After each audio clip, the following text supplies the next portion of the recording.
Hi, the Sunday Woodcarver here with another carving adventure. This time I'm doing a boat sign.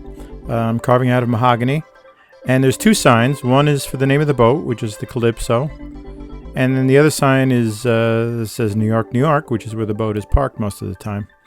So yeah, it's a pretty interesting project, and so I'll show you a little bit about how I went about laying it out, transferring the letters, and then some of the issues that I had with the actual carving. So here we go.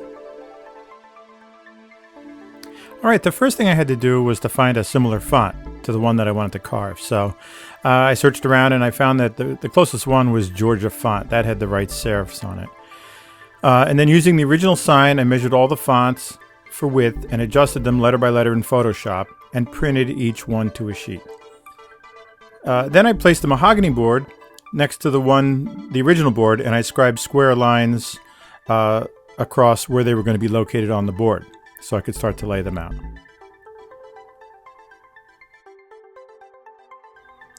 Even with the Georgia font, I still didn't have the font looking exactly the way that I wanted, so I had to make a few adjustments to the serifs and other parts of each font so they would work for carving.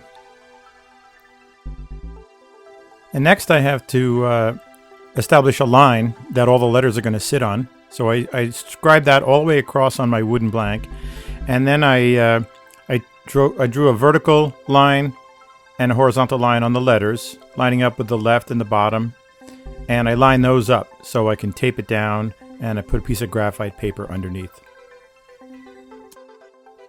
I like to use a ballpoint pen for scribing so that I get a nice clean transfer through the graphite paper. And when I can, I use a ruler for all the straight parts of the letters, but the curves I just have to freehand. And I also freehand a center line for each letter. One thing I've learned from experience is to leave the tape on and pull out the graphite paper and lift up your sheet and just make sure that everything got transferred. If you didn't, you can always slip the graphite paper back in and fix it. Before I start carving, I indicate grain direction with little arrows, especially the curved letters. The reason I make the center line for each letter is now obvious. I start with a light cut with a V tool. At this point, grain direction doesn't matter much. These are very wide letters, so I'm using a 90-degree V.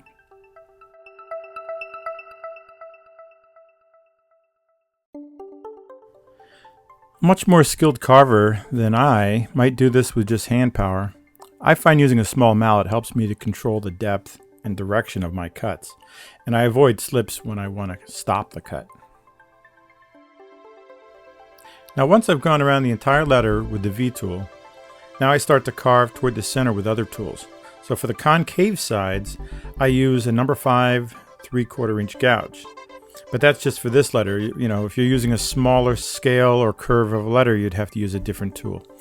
I have a slightly rounded flat carving chisel for the convex curves and flats. This is different than a standard woodworking chisel. It's beveled on both sides.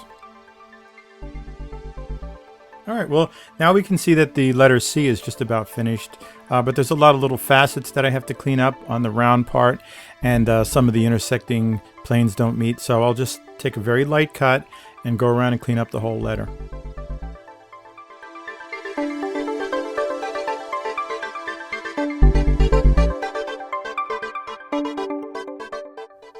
Alright, here we can see the smaller sign that says New York, New York, all laid out. And these letters are much smaller. The width is only 3/8, maybe a 1/4 inch on the thinner sides.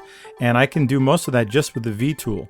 I'll do the same thing. I'll go down the center, but then I'll just tilt the blade all the way to the side to go to the edge. And I have to change direction with the grain, of course.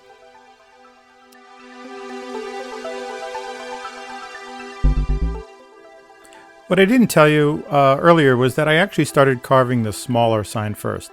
And you can see a lot more tools on the bench. I was experimenting and I tried chip carving knives and a lot of smaller gouges. My final set of tools that I found to work best was the 1/2 inch V tool, the number 5 gouge, and the flat gouge.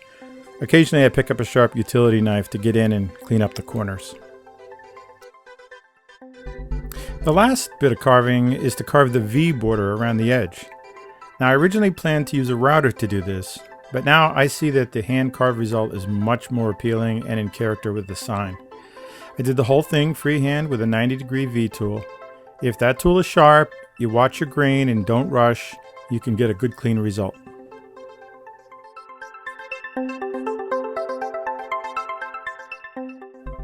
So this is my very first carved sign, and I underestimated the fragility of the mahogany at certain intersections. So you can see here I overcut part of the E and need to make a repair. The actual repair piece is much bigger than the divot I made, but I wanted something that would stay glued. CA Glue is my friend on this project.